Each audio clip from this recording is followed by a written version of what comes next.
Kalimantan. Pulau Kalimantan merupakan salah satu pulau yang terdapat di negara Indonesia. Pulau Kalimantan atau biasa sering disebut juga dengan Pulau Borneo, terletak di antara Pulau Sumatera dan Pulau Sulawesi. Pulau Kalimantan ini merupakan pulau yang terbesar ketiga di dunia. Pulau ini juga dilewati garis ekuator yang memberikan keistimewaan memiliki curah hujan, suhu, dan kelembapan di daerah yang tergolong tinggi. Banyak jenis flora dan fauna di pulau ini karena matahari yang bersinar sepanjang tahun mendukung habitat hidup yang baik. Relief Pulau Kalimantan juga tersusun dari deretan pegunungan yang juga menjadi kerangka morfologi dari pulau yang juga disebut dengan Borneo ini. Setidaknya ada 2 deretan pegunungan yang membentuk pulau ini, yaitu sistem pegunungan yang tersusun memanjang mulai dari pegunungan Kinabalu dengan ketinggian mencapai 4175 meter. Kemudian melalui pegunungan Iran dan Muler, kemudian menuju ke arah pegunungan Syawaner yang terletak di bagian barat daya. Pada sistem pegunungan Maratus yang juga tersusun, pulau ini membujur dari arah utara selatan memiliki puncak tertinggi dengan ketinggian mencapai 1892 meter. Pertama, pegunungan Syawaner. Fisiografinya terdapat sistem dataran, sistem perbukitan, dan sistem pegunungan. Selanjutnya ada formasi Tebida, formasi granit Laur, formasi Gabbro Biwah, formasi granit Sahyang.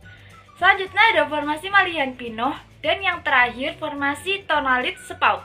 Pegunungan Muller. Nah, kondisi geologi Gunung Muller yaitu terdapat 19 formasi batuan, diantaranya yaitu Paleozoikum, Mesozoikum, Tersier, dan juga Kuarter. Nah, Pulau Borneo sendiri merupakan pulau terbesar ketiga di dunia yang terletak di ujung timur dan dataran Sunda dari dunia tropika lama yang dipisahkan Laut Dangkal kurang lebih 200 meter dari semenanjung Malaysia dan juga Sumatera. Nah, pulau ini terbentuk pada masa Cretaceous 60 juta tahun yang lalu yang meliputi pegunungan Kapuas Hulu, pegunungan Iran, pegunungan Apoduai, dan berawal dari bagian kerak entiti. Geologi Pegunungan Kapuas. Geologi di Gunung Kapuas Hulu terdapat 8 formasi batuan, diantaranya yaitu endapan danau, granit era, kelompok Embalo, kelompok Mandai, kelompok Selangkai, komplek Danau Hitam, dan komplek Kapuas.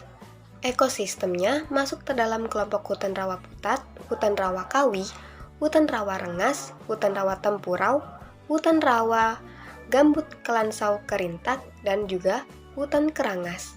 Selanjutnya yaitu geologi pegunungan Iban. Nah, geologi di kawasan Gunung Iban terdapat kurang lebih 20 formasi batuan. Nah, salah satu di antaranya yaitu anggota batu gamping jangkan, batuan api jelai, batuan api metulang, dan juga batuan terobosan.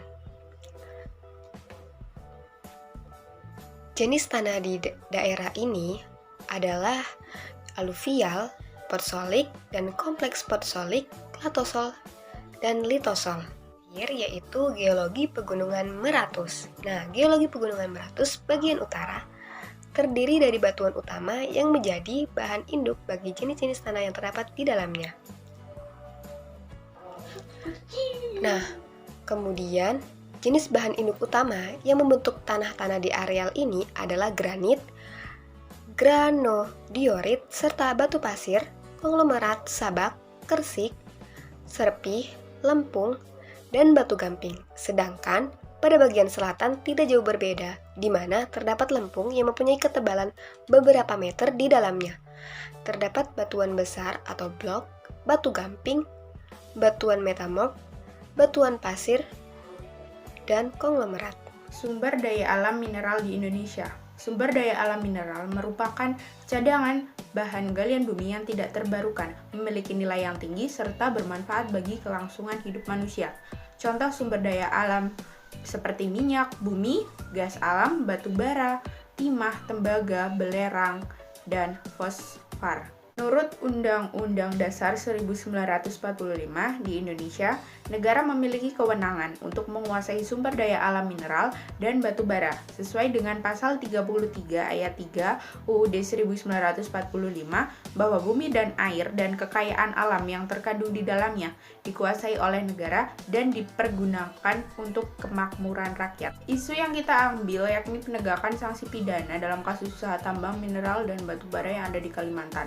Pertambangan tanpa izin atau PETI merupakan perbuatan pidana. Dalam penegakan hukumnya sangat erat dengan permasalahan sosial dan ekonomi masyarakat miskin yang berada di wilayah pertambangan tersebut, sehingga menjadikan dilema bagi aparat penegak hukum dalam memproses kasus tambang tanpa izin. Kemudian yang kedua ada tujuan pengelolaan kegiatan usaha pertambangan mineral dan batu bara.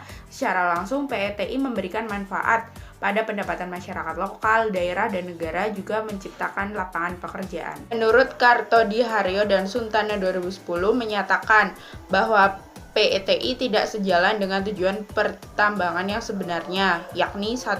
Menjamin manfaat pertambangan mineral dan batu bara secara berkelanjutan dan berwawasan lingkungan hidup. Yang kedua, menjamin kepastian hukum dalam penyelenggaraan kegiatan usaha pertambangan mineral dan batu bara. Dari isu yang kita ambil terdapat pendapat dari beberapa ahli. Yang pertama ada Parawansa 2019 mengatakan bahwa kerusakan hutan di sekitar kota Samarinda untuk membuka jalan bagi tambang juga menghancurkan penahan alami banjir, menimbulkan air bah setinggi pinggang saat musim hujan.